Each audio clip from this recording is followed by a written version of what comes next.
All right, trying this out again on multi-platforms. So give me 1 second. Oh, here we go.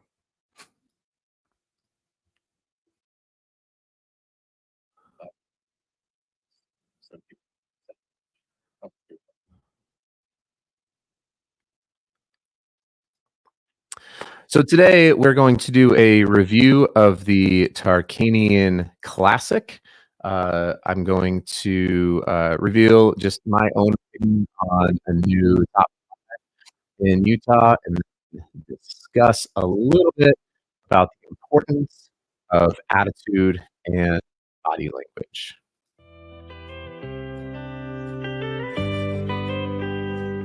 This is the Utah High School Hoops Podcast, your source for sometimes informative, but always entertaining coverage of the Utah High School Hoop scene. With your host, Adam Beek.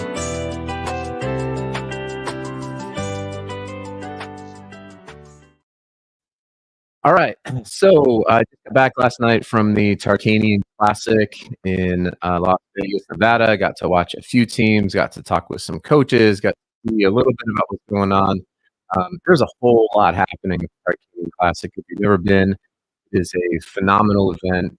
Shout out to Tinos and his whole entire team. It's always a great time if you get a chance to go down and play with your high school team. Take it.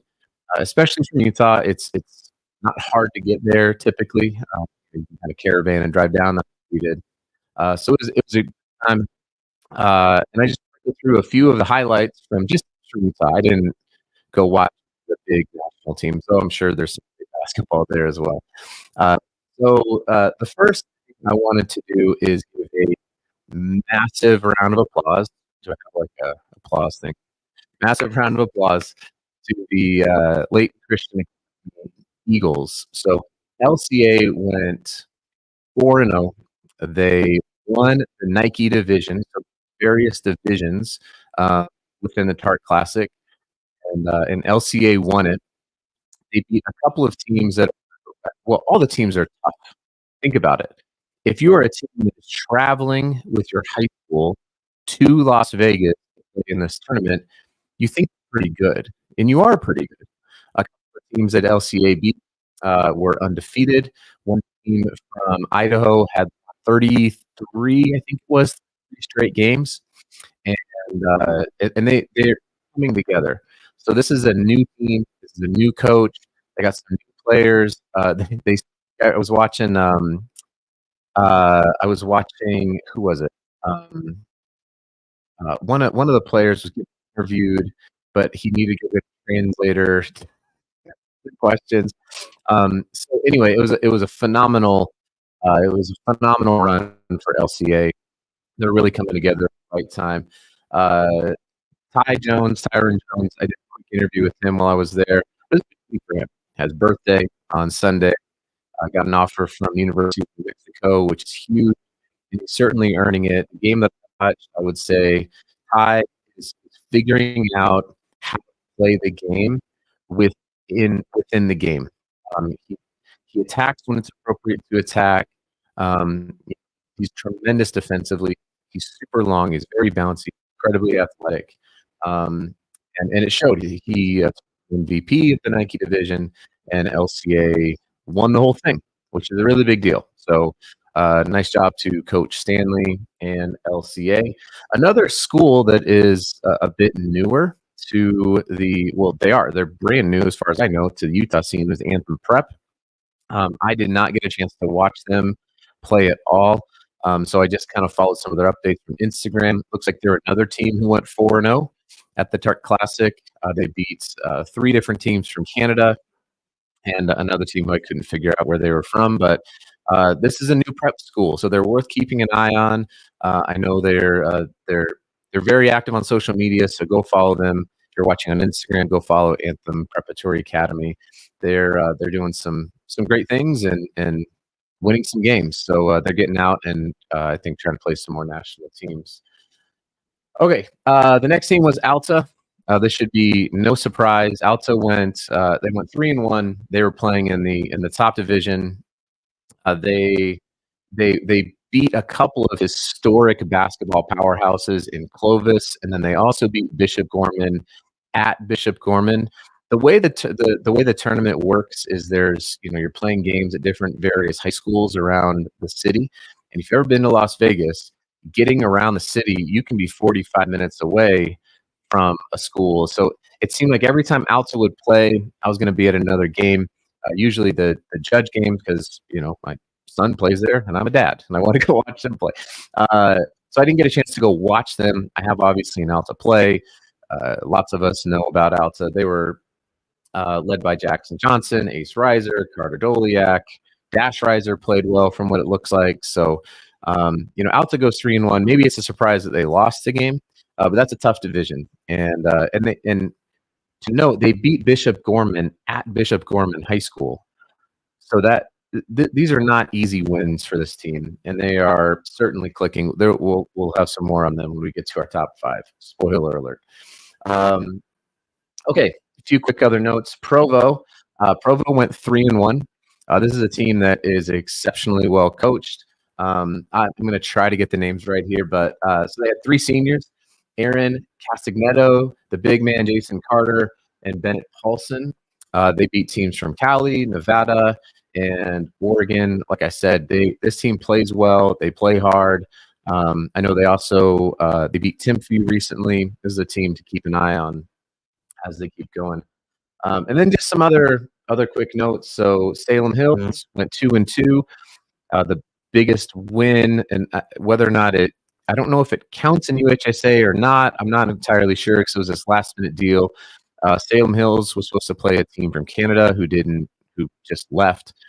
Orem was supposed to play a team, I think, from Nevada who got in a car accident. Thankfully, I don't think anyone was hurt.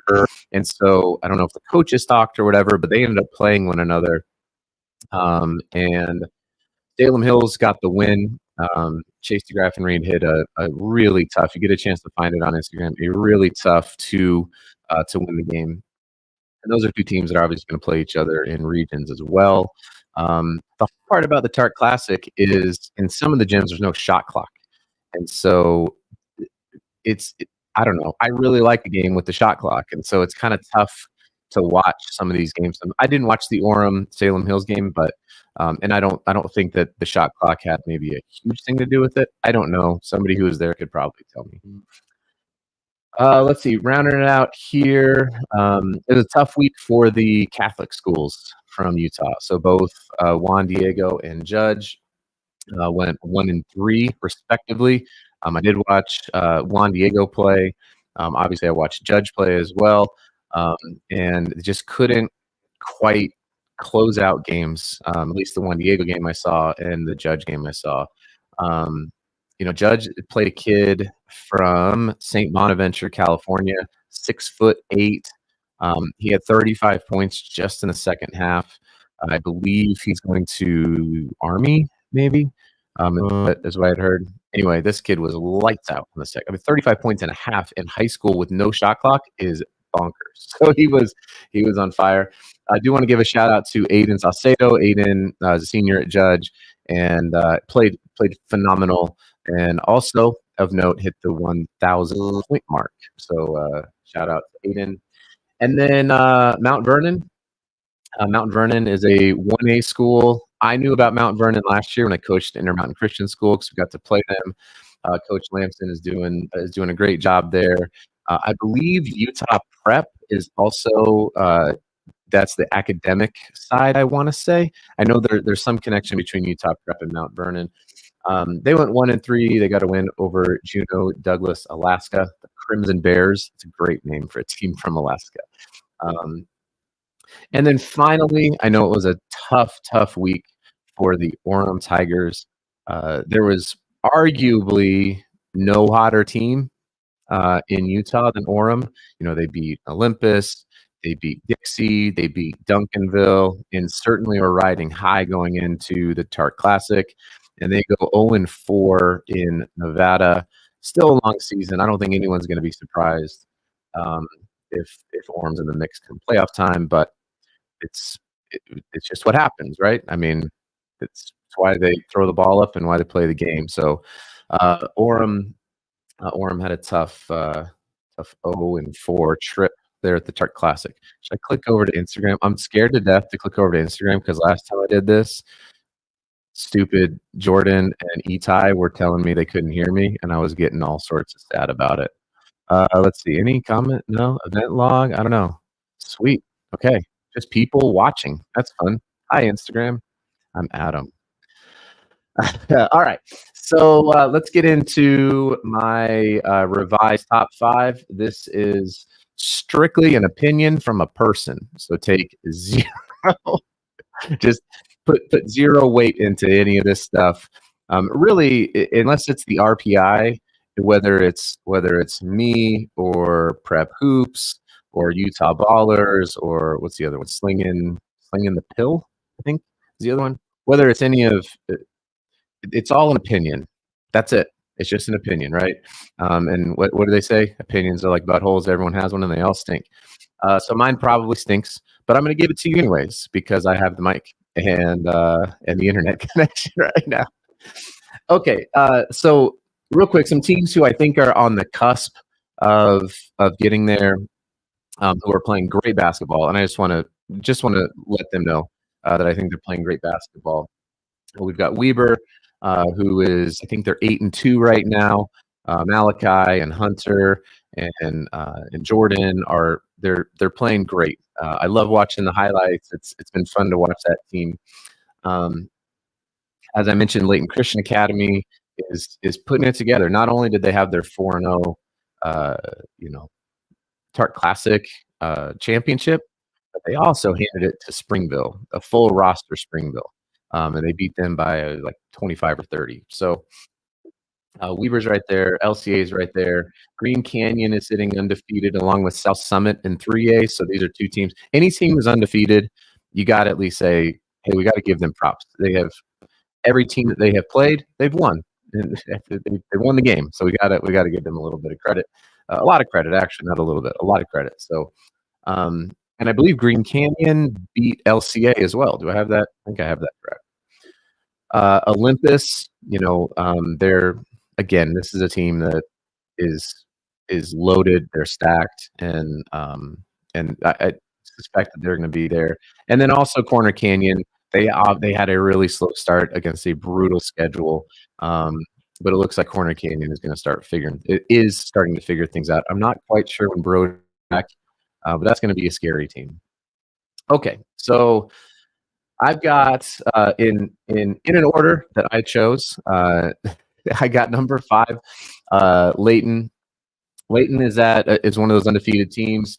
They're 8-0. They've had some close games, so they're figuring out how to win tough games. When you're dealing with 16, 17, and 18-year-old kids playing a game of basketball, stuff happens at the end of the games that it's going to drive any coach or parent crazy. And in Layton, it seems as though they've overcome those difficult times. I even while I was out at the event, had a couple coaches reach out about Kai Martin, and he's playing exceptional basketball over there at Layton. So I don't think anyone's going to be surprised if Layton is in the mix with American Fork and Lehigh for the 6A title. They're playing great. Number 4, I waffled a bit between 4 and 3, just so you know. But number 4, I've got Lehigh. I only had them because of their recent loss to Maple Mountain. Again, I don't like watch the games.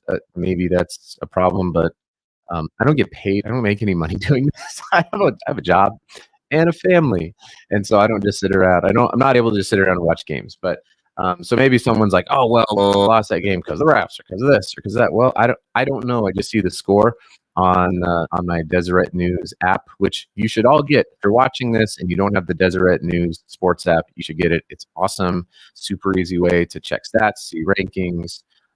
They're usually the first to post scores. Coaches, just send your box scores to Deseret News. It's so easy to do. You just text them. You take up 2 pictures and text them, and then we all get the information when we want it, and it's great.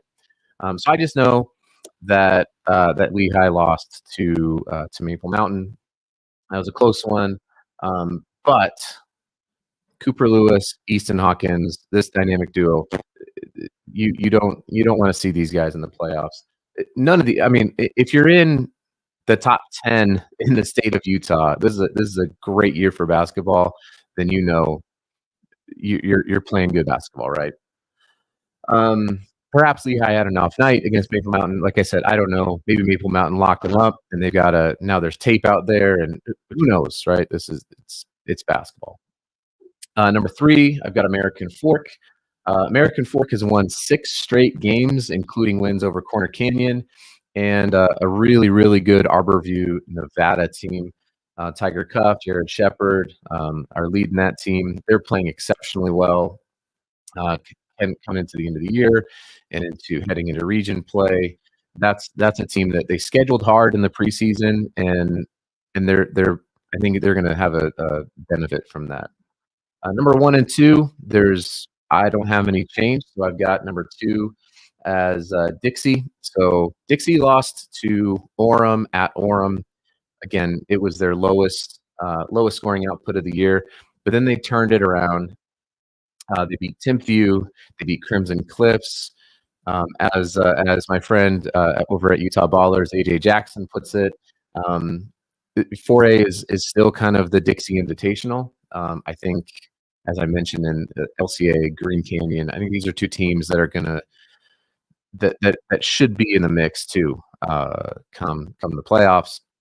But Dixie is just an exceptionally well coached. They play together. They play defense on a string, and when they're on, they're really, really, really hard to beat. And number 1, my top 5 is Alta, so this shouldn't be a surprise. Looking through their schedule, my question is, will they lose a game the rest of this season? I don't know. You don't bet on high school sports; it's illegal. But if there were a spread, I would venture to guess that Alta would be the favorite in every game for the rest of this year, including the playoffs. This team is so tough; they can beat you any which way.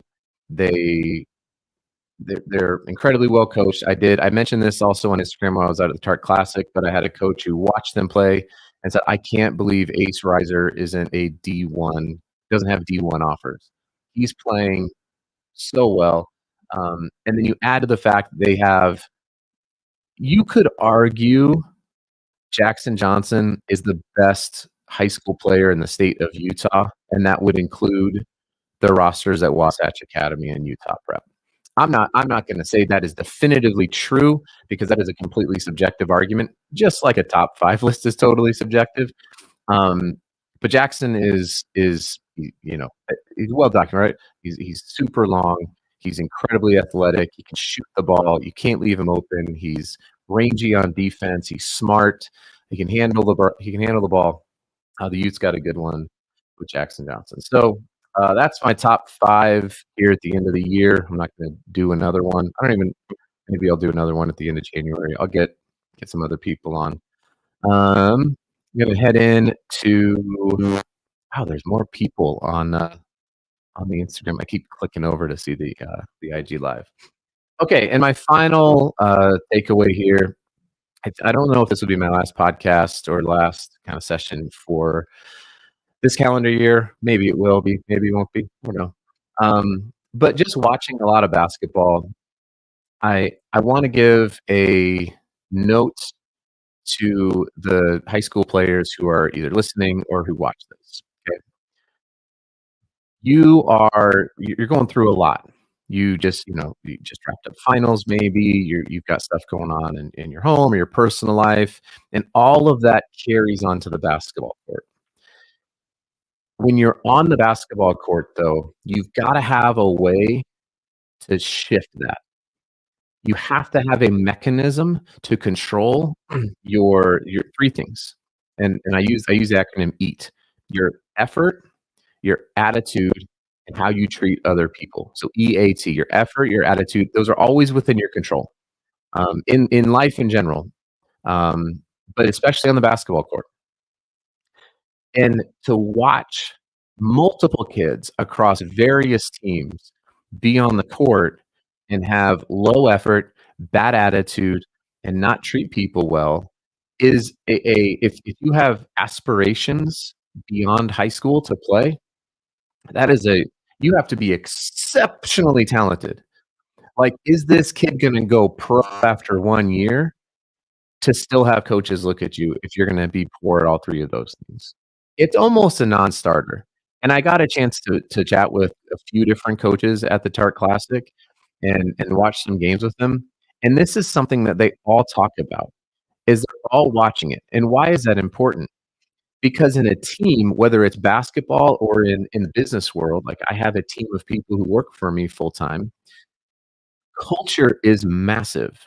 And as a player right now, you may not realize it, but it is a huge difference maker. And if you are a player who's aspiring to play at the next level, and you bring the culture, you bring the effort down, you bring the energy down, then the whole team is gonna go, "Zhoo," and no college coach wants that. You're likely not good enough for a coach to take a risk on you with that. Does that make sense?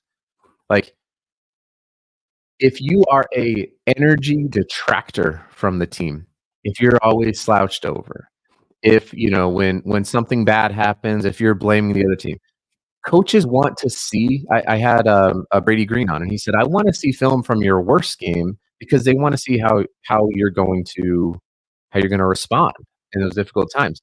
Are you gonna be casting blame onto others, or are you gonna have accountability? Are you gonna hold yourself accountable and not just say, 'Hey, my bad,' when you throw a pass out of bounds? Of course it's your bad, right? But are you gonna say, 'My bad, I own it'? Are you gonna go up, dap the guy up, just say, 'Hey, we'll get him next time, let's go'? Are you gonna be the one in the huddle? Are you gonna be a team leader, both from a talent perspective and from an attitude perspective? Because if you're just trying to be a team leader from a talent perspective, I don't know if it's gonna translate to the level that you think it's going to. You're not gonna play at the highest level that your talent can get you. And on the flip side of that, you're gonna see kids playing not only in high school, but you're also gonna see kids playing in college where you're like, "I'm more talented than that kid. I could beat that kid in one-on-one. I could do all this stuff." And you're, "Why am I not playing?" And you could probably look inside and see, like, "Hey, how's my effort? How's my attitude? How am I treating other people?" Um, and you wanna be able to check that. You wanna be able to know what that is. You wanna constantly be thinking about it all the time. I actually have a chip that I carry around in my backpack for work, because this is something that I learned in later on in life. And so I carry that around. I think about this all the time. What's my effort like in my job? Am I working hard? Do I bring a good attitude to work calls, to business meetings? And how am I treating the people around me? Because I can control all of that. Nobody else can have that control over you. And if you give that control over to somebody, you're doing yourself a tremendous disservice. Okay? So remember to eat. Remember to control your effort or your energy. Remember to control your attitude, and remember to control how you treat other people. Well, that's it here. It's Friday. I hope everyone's having a great holiday. I believe we got Hanukkah is wrapping up. If it hasn't already, I haven't kept track.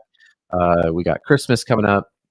And I don't keep track of all that. We got Kwanzaa, we got Hanukkah, we got Christmas, Festivus, all of them. In my house, we celebrate Christmas, and Merry Christmas, everybody. And I hope you all have a great Friday and a tremendous weekend. Please consider going to utahbasketball.net and subscribing when podcasts come out, or sharing it or following me, I guess, wherever you're watching this. Thanks.